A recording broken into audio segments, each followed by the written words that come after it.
Alors, l'actu du jour en Formule 1. Avant de commencer, je vous rappelle que les news proviennent de ma chaîne principale sur la Formule 1, Type F1. Et il y a aussi mon Twitch, vous pouvez vous abonner. On parle de F1 sur ces deux chaînes de façon constante et régulière. Les liens sont dans la description. Bon visionnage. Ciao. Alors, Nico Rosberg qui attaque Ferrari. Binotto déplore des critiques faciles. Qu'est-ce qu'il a dit, Nico Rosberg? Oh mon dieu, Mattia Binotto continue de dire non, nous n'avons pas besoin de faire des changements, tout se passe bien. Quand est-ce que le jour arrivera? Ce n'est pas possible, déplore Rosberg. Même les équipes de Formule 2 ou de Formule 3 font un meilleur travail sur la stratégie et les aérostands que Ferrari. Vous entrez dans les stands et il n'y a pas de pneus dans une course normale. À un moment donné, ils doivent vraiment commencer à faire des changements. Au-delà de ça, leur voiture est juste un peu en dehors du rythme maintenant, et en particulier en course. Nous l'avons vu à Spa, nous l'avons encore vu ici. Donc ils commencent à perdre. Ils doivent aussi s'assurer qu'ils continuent à développer la voiture dans la bonne direction. Les propos de Rosberg ont agacé Binotto, qui s'est défendu à tenu à répondre à Rosberg. Tout d'abord, je pense qu'il est très facile de parler lorsque vous êtes à l'extérieur, il est facile de critiquer. Mais nous ne changeons pas les gens, c'est ma réponse à Rosberg. Nous avons des gens formidables, et il a été prouvé que ce qui est le plus important dans le sport, c'est la stabilité. Et que nous nous assurons de nous améliorer jour après jour, et course après course. On a des gens formidables dans l'équipe, et je n'ai aucun doute là-dessus. Il faut des années d'expérience dans toutes les équipes pour être à l'avant. Je pense qu'il n'y a aucune raison pour que ce soit différent pour nous. Il rappelle pourquoi il y a eu une confusion au garage alors que l'arrêt n'était pas encore prévu à ce moment. Oui, c'était une décision très tardive pour réagir à Hamilton avec Carlos Sainz. Une décision trop tardive. Mais je sais, comme il devrait savoir aussi, parce qu'il est un pilote expérimenté, qu'il est beaucoup plus facile de régler ce type de problème plutôt qu'un manque de performance. La performance, c'est ce qui compte le plus aujourd'hui à mon avis. Oui, enfin quand tu fais un arrêt de 12 secondes au lieu de 2 secondes et demie, ça n'aide pas, même si la voiture manque de rythme, certes. Mais là, il perd 10 secondes gratuitement, le Sainz. Il avait pas besoin de ça, tellement il était lent déjà. La chose la plus importante pour moi est que si vous décidez de prendre le risque d'aller chercher la victoire, comme il voulait le faire en gardant Hamilton en médium, il faut le faire correctement. Il fallait laisser George derrière pour augmenter les chances de Lewis de gagner en retenant Max. Donc là, c'est Rosberg qui parle, qui évoque Mercedes de nouveau. La façon dont ils l'ont fait, c'est prendre un risque qui n'allait jamais vraiment fonctionner, parce que Max était beaucoup trop rapide dès le départ avec ses pneus tendres. C'est ce qu'ils n'ont pas réussi à faire, mais bien sûr, il est difficile de prendre une décision à ce moment-là. Alors, ouais, après coup, j'ai dit pareil que lui pendant la course, mais je me dis qu'au final, il aurait bouffé les deux Mercedes Verstappen avec ses tendres. Et ça se trouve, Leclerc aurait fait P2 au final. Cependant, on peut imaginer que Russell n'aurait pas pu résister à Verstappen, qui a pris 2 secondes de marge dans le premier tour après avoir passé Hamilton. Mais Rosberg compatit avec ce qu'il a pu ressentir Hamilton. C'était doublement horrible pour lui. D'abord, il s'est fait doubler et a perdu la victoire, puis son coéquipier avait passé en trombe, ce qui n'est pas vraiment une sensation agréable, croyez-moi. C'est passé d'une chose à l'autre, donc c'était vraiment une expérience horrible pour Lewis. Ensuite, vous êtes vraiment frustré comme un fou à la radio, et c'est totalement compréhensible. Mais déjà, après la course, il commençait à complimenter les mécanos à nouveau, donc il a retrouvé son calme. C'est un acte de classe. Et oui, Rosberg, qui est de nouveau ami avec Hamilton. Alors, je suis d'accord avec ce qu'il a dit, pour le coup, même sur la partie Ferrari. Il a raison. Je vous laisse commenter, est-ce que vous êtes d'accord avec Nico Rosberg? Ciao. Hamilton comprend mieux les sautes d'humeur de la W13. Bah, on arrive à la fin de saison et ça serait bien de comprendre, effectivement, chez Mercedes. Les ingénieurs comprennent désormais mieux pourquoi ça n'a pas fonctionné la dernière fois, mais mieux fonctionné ici. Ça concerne des réglages aérodynamiques de toutes sortes. Je ne sais pas pourquoi nous ne l'avons pas vu lors de la dernière course, car il y a certaines choses que nous aurions pu faire autrement pour mieux performer. Mais pas 2 secondes plus vite tout tour non plus. Nous faisons simplement en sorte d'être mieux préparés d'une course à l'autre. Il concède que la nature du circuit de Zandvoort convenait mieux à Mercedes que celle de Spa et admet ne pas savoir à quel type de performance s'attendre à Monza. Généralement, sur ce type de tracé à Zandvoort, il nous suffit de mettre la voiture en piste, car c'est bien mieux au niveau de la hauteur de caisse et tout le reste. Nous avons l'espoir que le potentiel est là. Je ne sais pas si la voiture sera bonne ou mauvaise lors des prochaines courses. C'est comme une saute d'humeur, comme si elle avait les caractéristiques d'un être humain. Vous ne savez jamais de quel pied elle s'est levée du lit. Eh oui, elle était de mauvaise humeur, la Mercedes, à Spa. C'est pour ça qu'elle a mal performé. Lamentable W13. Bon, à Spa, enfin à Monza... Alors à moins qu'ils amènent, comme j'ai déjà dit, un package vraiment particulier pour ce circuit, qui réduise vachement la traînée et tout, ça, ils auront du mal, je pense. Après, le moteur Mercedes, pour le coup, me semble pas problématique. Je pense qu'il est plutôt bon. Je pense qu'il y a très peu de différence entre les moteurs maintenant. C'est vraiment le châssis qu'il faut absolument optimiser à fond, quoi. On verra bien. Allez, ciao ciao. Alors, Toto persiste et signe, Hamilton aurait pu gagner à Zandvoort sans la VSC. C'est ce que disaient les simulations chez Mercedes, apparemment. L'équipe Mercedes et Wolff sont convaincus sans l'apparition de la voiture de sécurité virtuelle à Zandvoort. Lewis Hamilton avait une chance de battre Verstappen. Au 47e des 72 tours de course, Tsunoda a arrêté son AlphaTauri en bord de piste et a entraîné le déclenchement de la VSC. À ce moment-là, Hamilton était derrière Verstappen, mais le Néerlandais avait encore un arrêt à faire, contrairement à lui. Et il allait donc ressortir derrière son rival, mais également derrière l'autre Mercedes de Russell. Le champion en titre bénéficiait finalement d'un arrêt gratuit et prenait ainsi le large, mais l'histoire aurait pu être bien différente, d'après les analyses de l'équipe allemande. Alors, j'en ai vu dans les commentaires qui me disaient « Mais arrête un peu, l'AlphaTauri de Tsunoda n'a pas provoqué quoi que ce soit qui a avantagé Verstappen. » Non, non, il a juste fait un arrêt gratuit sous VSC, juste ça, ça va, hein. Aucun avantage, n'est-ce pas? Les simulations disaient que Max serait ressorti 8 secondes derrière nous, avec encore 20 tours à parcourir. Il aurait bien sûr choisi les pneus durs lors de son arrêt, mais nous avions une vraie chance de victoire. Ça aurait été serré, mais c'était possible.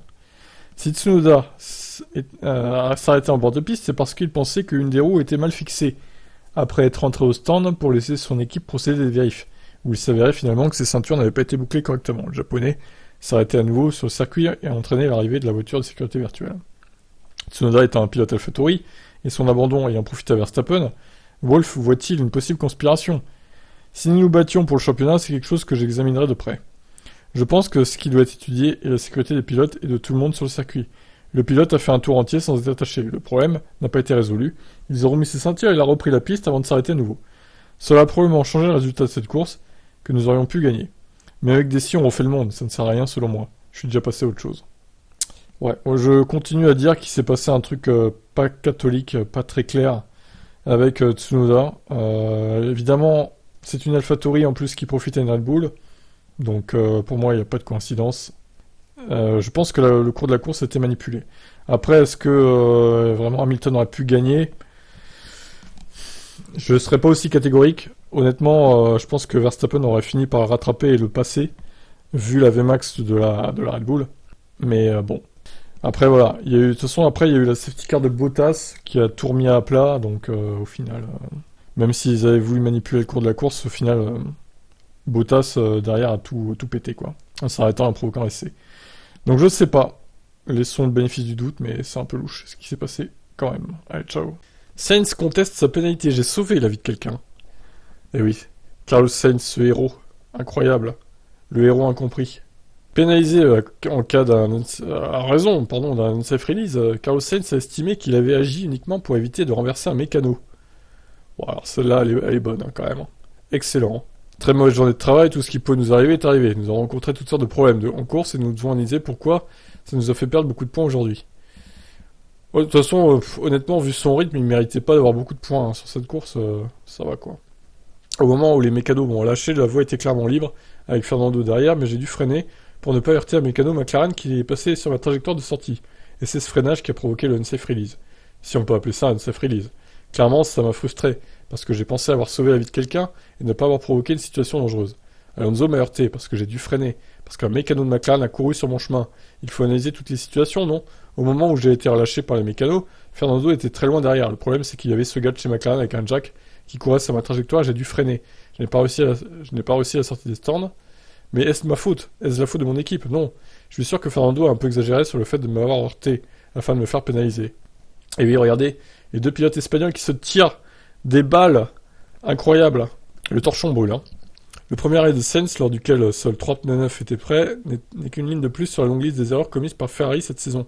Toutefois, Sainz s'est montré philosophe en rappelant que toutes les équipes, même celles qui écrasent les championnats, sont déjà passées par là. Je pense qu'on a vu Mercedes, on a vu Red Bull pendant de nombreuses années, et quelquefois en F1. Le problème, c'est que ça nous est arrivé, après quelques erreurs plus tôt dans la saison. Allez, alors on se dit encore une, non? Mais j'ai énormément vu d'arrêts au stand parmi toutes les écuries de Formule 1, où on rentre au stand et un pneu n'est pas prêt. Ouais, ben là, c'est tombé au mauvais moment, parce qu'il fallait contrer Hamilton, il fallait rester devant, ils ont pas réussi, quoi. 12 secondes d'arrêt au lieu de 2,5 ou 3, quoi, max.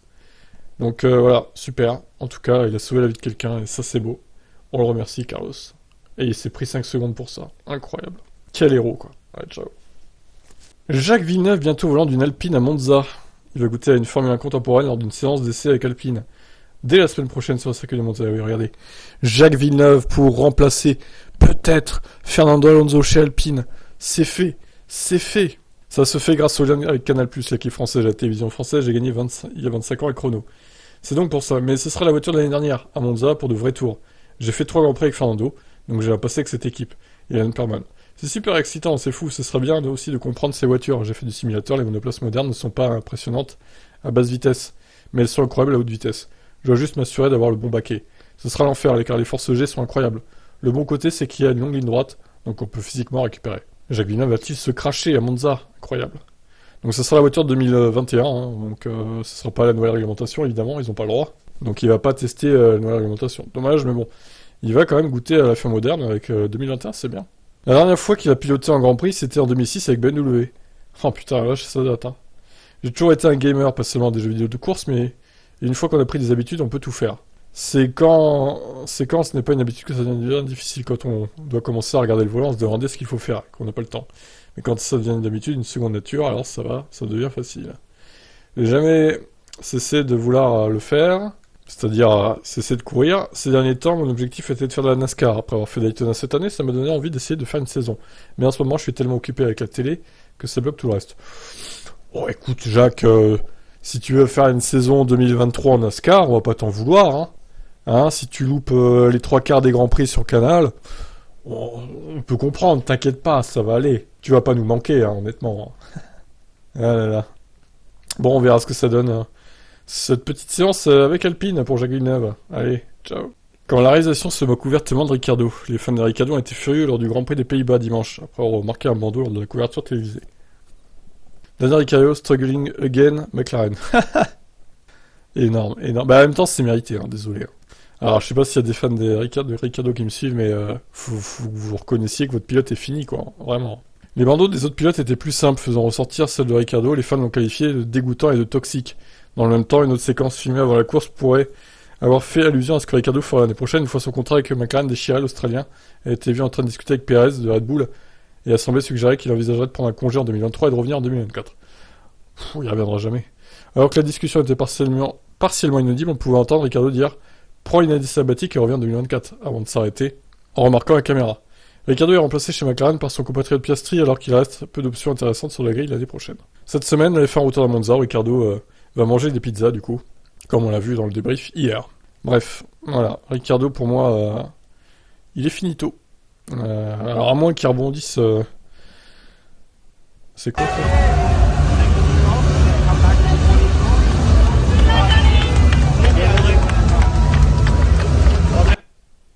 Ok, ouais, c'est le fameux Take Your Off. De toute façon, même s'il prend une année sabbatique, je pense que personne va vouloir le recruter à nouveau. Enfin, je sais pas. En général, quand t'es pas champion du monde, les années sabbatiques, c'est pas très conseillé d'en faire quand même, hein.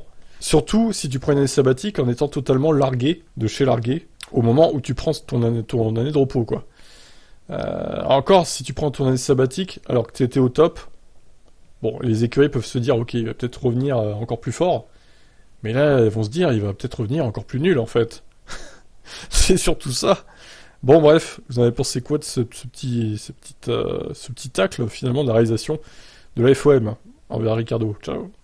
Ah, Toto. Il alimente les théories du complot. La page de soutien d'Hamilton soutient Red Bull. Alors attention, hein, le titre un peu faussé, évidemment, pour nous faire cliquer dessus sur cet article de gpblog.com. Oui, je ne fais pas que Next Gen Auto, hein, contrairement à ce que prétendent les mauvaises langues. D'ailleurs, un petit aparté, j'en ai banni une dizaine ou une quinzaine de gros débiles, hein, dans les commentaires hier. Je me suis un peu défoulé sur les anti-Hamilton et les pro-max. Ça m'a fait du bien. Vous irez jeter votre venin sur Team Motorsport, je vous ai pas banni. Alors allez là-bas. Ça fera des commentaires. Sur ces bonnes paroles. Alors, Yuki Tsunoda. Bon, on va pas rappeler ce qui s'est passé. C'était un peu bizarre. Wolf. Tsunoda s'arrête sur la piste et revient avec la ceinture de sécurité non bouclée, redémarre la voiture et tombe à nouveau en panne, a déclaré Wolf, en faisant une grimace. Wolf ne dit pas que Red Bull a collaboré avec AlphaTauri pour aider Max à gagner, mais il ne nie pas non plus les conspirations. C'est surtout la responsable de la stratégie, Anna Schmitz, qui a été sous le feu des critiques en ligne.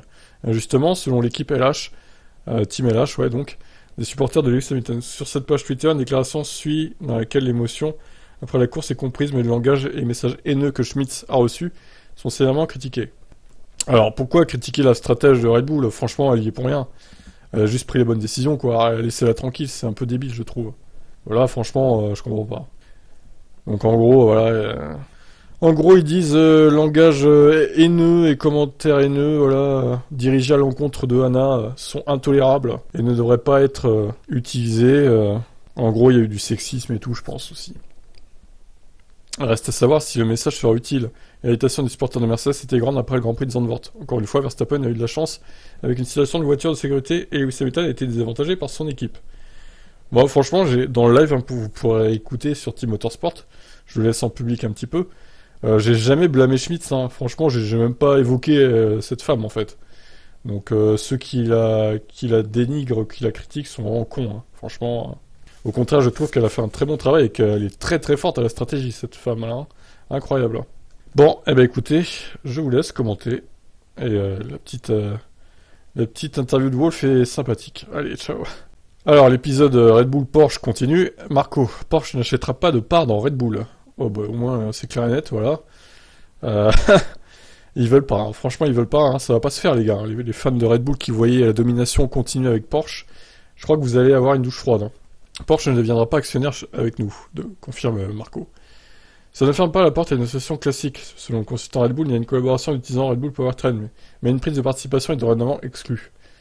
Nous avons toutes les capacités pour construire nos propres moteurs. Nous avons investi, nous avons les infrastructures, le personnel, les ressources. Nous sommes indépendants et pouvons le rester. Si un constructeur veut se joindre à nous, ce sera en respectant cet ADN. Horner a également confirmé que le sujet Porsche était au point mort. Nous avons dit que nous deviendrons nous-mêmes des motoristes à partir de 2026. Il y a eu des discussions avec Porsche. Nous sommes très déterminés à construire un moteur, le tout premier moteur Red Bull. C'est un nouveau chapitre passionnant pour Red Bull, et la question de savoir si nous aurons un partenaire pour ça ou non est à débattre. Que fera Porsche?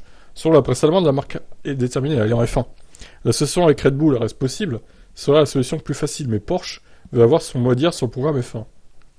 Ainsi, une collaboration avec McLaren serait à l'étude, grâce au lien noué via Andreas Seidel, l'ancien directeur de Porsche Motorsport. Ah ouais, intéressant. Le directeur de McLaren n'a pas démenti à Zandvoort, un intérêt certain à collaborer avec son ancien employeur. Il ne reste... Ah ouais, j'aimerais bien McLaren Porsche. Mais par contre, il ne faudrait pas qu'il rachète McLaren, il faut conserver McLaren. Il n'en reste pas moins que sans Red Bull, le projet Porsche doit être recalibré puisqu'il faut investir sur les bancs des CF1 et recruter des ingés. Ça, Obama a un an de retard sur le planning que Red Bull permettait d'avoir via Red Bull Powertrains. Ouais, mais encore, c'est en 2026. Ça va, les gars, vous avez le temps quand même, hein. On est qu'en 2022, hein. Un an de retard, c'est rien, hein. Bon, vous en pensez quoi de cette histoire? Est-ce que Porsche va faire équipe avec Red Bull ou McLaren? Je vous laisse commenter, ciao. Verstappen a été soufflé par le rythme des Mercedes en dur. Ah, alors il est long celui-là, hein. Ah, quel plaisir de lire un si long article sur Verstappen. Ah, ça fait plaisir, hein. Allez, on y va, on se motive. C'était pas une course simple, vous savez, c'est donc encore plus gratifiant de gagner la course. Nous n'avons pas vraiment pu appliquer notre stratégie préférée jusqu'à la fin, ça a rendu la course un peu plus difficile que prévu pour nous. Jusqu'à la dernière voiture de sécurité parce que nous étions un peu plus compétitifs avec les gommes dures, les gommes plus tendres, pardon. Mais ensuite, avec cette dernière voiture de sécurité, nous avons pu revenir à notre pneu préféré, les tendres, et nous avons pu retrouver la tête. De même que Russell avec Mercedes. Verstappen a-t-il cherché à influencer la stratégie qui lui fut choisie en course? C'était difficile, j'ai donné mon avis sur ce que je voulais avec les pneus. Par exemple, j'ai dit, n'utilisez pas les pneus durs. Mais on devait le faire, à cause de la voiture de sécurité virtuelle. C'était un peu malheureux. Nous manquions clairement d'un peu de rythme sur ces pneus durs par rapport aux Mercedes sur les médiums. Bah, ce qui est un peu logique, hein. Des gommes dures, ça va de toute façon rouler moins vite que des médiums. L'écart était encore assez grand pour le gérer jusqu'à la fin, mais ils auraient certainement été beaucoup plus proches que les 11 secondes et demie qu'on avait à ce moment-là. Ensuite, le safety car est sorti, il n'y avait pas moyen de rester en pneus durs dans ces conditions, donc on devait rentrer au stand, mais je ne l'ai pas demandé. Vous devez aussi faire confiance à votre équipe pour prendre les bonnes décisions, ils l'ont fait. Et ils m'ont fait rentrer. Bah, c'est la femme stratège, hein, je sais plus comment elle s'appelle, mais elle est très très forte, elle, chez Red Bull, hein, franchement. Elle fait jamais d'erreur, quasiment. Max Verstappen peut-il raconter son dépassement au finish sur Lewis Hamilton après la voiture de sécurité? Oh là là, encore un beau dépassement, hein, dis donc. Avec des pneus plus tendres et plus frais, bravo. Décidément, ça rappelle Abu Dhabi. Étonnamment, nous avons eu un très bon redémarrage. Et ensuite, avec la vitesse de pointe supplémentaire que nous avons par rapport à Mercedes, j'ai pu dépasser au virage 1. Merci. Et RS, quoi. C'était juste un pion, Hamilton, là, à ce moment-là. Hein. Alors, il a été surpris que Mercedes soit aussi rapide sur les gommes les plus dures. Je dois dire que ces pneus sont très rigides, vous savez, les C1 et les C2. Ils ne semblaient pas vraiment arriver dans la bonne fenêtre de fonctionnement pour nous, aussi bien que chez eux. Je pense que ce qui a rendu les choses un peu plus compliquées pour nous, c'est ça. Mais ensuite, une fois que nous avons pu revenir au tendre, nous avons pu les contrer. Je m'attendais probablement à ce qu'il Mercedes soit un peu plus lent, et je m'attendais à ce que Ferrari soit un peu plus rapide. Je dois dire que lorsque j'ai changé pour les médiums, bien sûr, je l'ai rattrapé. Ce qui est normal, parce que j'avais un pneu plus récent. Ils faisaient toujours de bons chronos, je dois dire, quand ils étaient en dur. C'était assez intéressant de voir leur rythme, parce que je n'ai jamais vraiment voulu moi-même mettre les durs. Mais oui, quand j'ai entendu les temps autour des Mercedes, je me suis dit, oh là, c'est rapide. Et j'ai essayé de pousser un peu, mais ils étaient encore quelques dixièmes plus rapides. Donc oui, clairement, c'est très surprenant qu'ils aient réussi à faire fonctionner ce pneu-ci, ici. Clairement, ils étaient rapides en course. Les deux Mercedes ont séparé leur stratégie durant la période de voiture de sécurité. Russell est rentré pour les tendre, Hamilton, non, il a vite regretté. Comme Hamilton, Verstappen a-t-il pensé avec le recul que la bonne stratégie était bien de mettre des pneus tendres. C'est toujours facile de parler après coup, mais la décision que George a prise était la bonne à la fin. Parce qu'avec le rythme que nous avions sur les tendres, je les aurais dépassés tous les deux, si les Mercedes ne s'étaient pas arrêtés, car la différence d'adhérence était assez grande. Et ça t'avait l'être. Ouais, mais encore une fois, c'est plus facile pour ceux qui sont le deuxième et troisième de s'arrêter dans ce cas-là que pour le leader, quoi. Alors évidemment, avec le recul, ils ont fait le mauvais choix chez Mercedes. Ça, c'est une évidence. Maintenant, voilà, faut assumer. J'ai l'impression que Toto Wolff, lui, n'assume pas, comme il a dit hier. Pour lui, c'était la bonne stratégie de pas faire rentrer Hamilton. Je ne comprends pas pourquoi il persiste à dire ça alors que c'est faux. On sait tous que c'est faux. Bon. Étonnant, Toto Wolff, je vous laisse commenter. Ciao. Alors, Red Bull veut une décision rapide sur la super licence de Colton Herta. Bah oui, parce que c'est lui qui tient sa chance pour remplacer Pierre Gasly, éventuellement. N'en déplaise à certains qui disent ah non, il est très bien en IndyCar, Colton Herta. Bah si, les gars, c'est comme ça, ils veulent Colton Herta, donc ils vont le débaucher de l'IndyCar si vraiment Gasly se barre. Ne vous en déplaise. Toujours, il y en a toujours pour remettre en cause ce que les équipes décident. C'est incroyable. Colton est un vainqueur en IndyCar, une série difficile et compétitive. C'est un excellent talent, mais il n'a actuellement pas suffisamment de points de super licence pour courir en F1. Il a remporté 7 courses dans la série, mais la FIA attribue chaque année moins de points de super licence à l'IndyCar qu'à la Formule 3. Alors ça, c'est pas normal. L'IndyCar a un niveau beaucoup plus relevé que la Formule 3. Pour moi, l'IndyCar devrait rapporter plus de points que la Formule 2 même. Alors beaucoup moins que la F1 évidemment, mais un peu plus que la Formule 2 je dirais. Nous avons juste besoin de clarté sur la situation concernant les points des pilotes qui, espérons-le, viendront le plus tôt possible car cela joue évidemment un rôle clé dans le manège actuel des transferts. Nous espérons une réponse dans la semaine. Horner a confirmé que Red Bull aimerait placer Herta chez AlphaTauri l'année prochaine. C'est un jeune pilote américain qui a un talent remarquable aux US. Il sera donc très intéressant de voir comment il se comporte en Formule 1. La Formule 1 évidemment a une popularité croissante sur le marché américain en ce moment et avoir un pilote américain performant pourrait être intéressant. Ouais, c'est ça aussi qu'ils voient, les revenus publicitaires. Ça pourrait être intéressant pour nous à plus long terme. Nous avons des contrats avec nos pilotes existants et AlphaTauri a permis de former des stars comme Vettel, Verstappen ou Ricciardo au fil des années. Bon, à voir. Allez, ciao. Russell, la Mercedes volée à Zandvoort. Russell est absolument sûr de gagner un Grand Prix. Alors, elle était rapide, mais de la dire qu'elle volait, je sais pas. Il y avait encore une voiture qui était plus rapide que vous, les gars, quand même. Si vous m'aviez dit avant la course que je finirais P2, j'aurais certainement été très heureux, mais nous, en tant qu'équipe, nous pensions avoir une chance de gagner. Et nous avons lancé les dés en suivant cette stratégie à un seul arrêt dès le départ. Honnêtement, j'aurais bien aimé voir ce que ça aurait donné, strat un arrêt. C'était assez osé de la lancer. On volait littéralement sur la piste, donc je suis vraiment fier du travail que nous avons fait en tant qu'équipe pour continuer de nous améliorer et à montrer à quel point notre voiture de course est rapide. Évidemment, en partant un peu plus bas sur la grille, ça va toujours être un défi, mais pour nous, en tant qu'équipe, c'est une course incroyable. Il n'y a pas de surprise, car avec Zandvoort et le Hungaroring sont deux circuits très similaires, un appui aérodynamique élevé, beaucoup de virages à vitesse moyenne.